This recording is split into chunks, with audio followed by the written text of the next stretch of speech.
Welcome to the DD1324 online lectures. In this lecture, we'll cover multifile projects, header files, and the preprocessor. All but the most simple C programs are multifile projects. In order to read and understand other people's code, you'll need to understand how multifile programs work. So why do we use multifile programs? Single-file programs don't work well when the code gets very large. There's several reasons for this. First, the compilation can become very slow. It can also be hard to collaborate between multiple programmers. And finally, it can be cumbersome to read or edit a very large C file.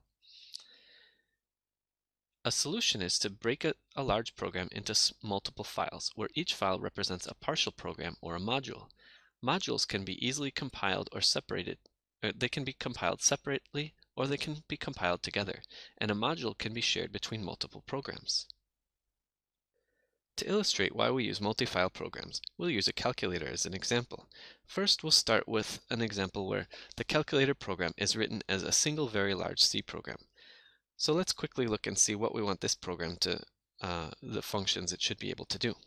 If we say /calc 3 + 5, it should print out in a nice format the simple calculation that we ask it to do. We can also ask it to do subtraction or division or multiplication or exponential functions. Now if we go and look at the source code for this, we can see that the entire source code is written in a single file. The disadvantages of doing it this way is that the functions that we've defined cannot be shared with other code, and we have written some useful functions like the mathematical operations or the display formatting, which could be used for another program. Instead of a single monolithic program where we just have a single C file, we can break that original program into logical parts, each with its own .c and .h or header file. The C files contain the C code, and the H files contain declarations like function prototypes, definitions, and global variables. So it's good to understand why we need the header files now, although we'll talk in more detail about them later. The compiler needs to know the information in the header files in order to be able to understand what functions and variables and data types are available and how to use them when it's compiling. Here, a nice way to break down the program is to keep the main program in calc.c and move display functions to disp.c and disp.h, move the arithmetic functions to arith.c and arith.h, and move exponential functions to exp.c and exp.h. The exponential function that we defined for the calculator, we can share that for another program now because we've included it in exp.c and exp.h. So now we could define a program that can compute geometric series, and we can use those functions to calculate the geometric series. So for example, in the terminal here we can say /geo, which is the program that's now using the same source code from the C file, and we can say the coefficient is 2 and we want it to run for n = 10 length.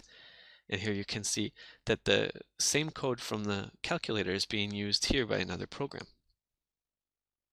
So now that we've broken the big file into multiple files, let's try to compile it and see what happens. So if we do like we normally were doing, we can say gcc calc.c -o calc.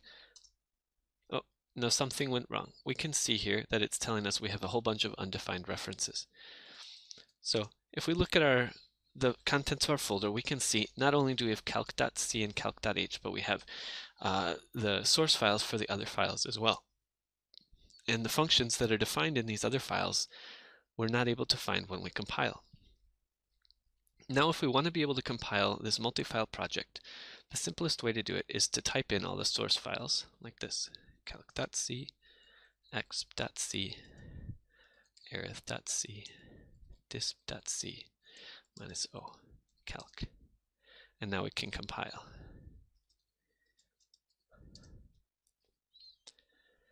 We can also, if we look back to our steps in compiling, we can see here, we can remember from one of the early lectures that we start with the source files and then we run to the preprocessor, which handles the macros like include, define, and it removes the comments. and then this gives us an expanded source code or .i file. We can then run the compiler with the -s flag, and this translates this expanded C code into assembly code or .s file, and then we can use this assembler in the next with the -c flag in the next step to translate that assembly code to an object file or a .o file, which is written in machine code, and finally we have a linker that joins the files together to create an executable. So now let's go and look and see what happened when we typed gcc and then all of the source files and then -o calc. So here we have a diagram of how the compilation worked when we gave this multi-file compilation.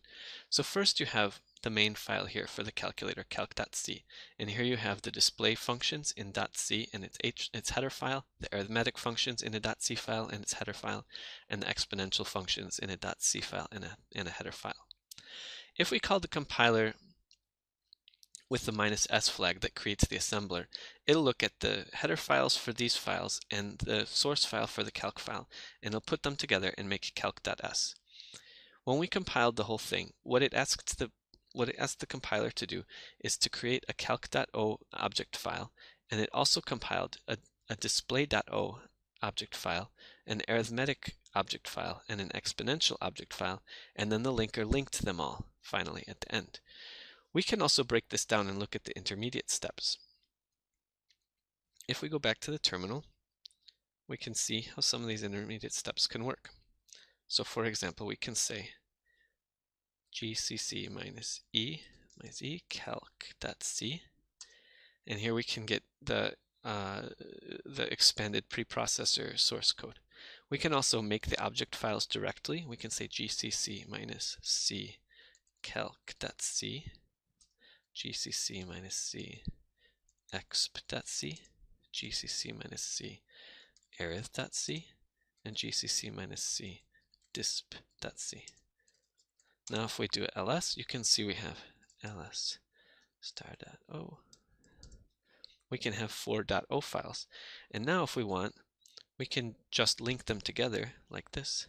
calc.o, exp.o, arith.o, disp.o -out calc.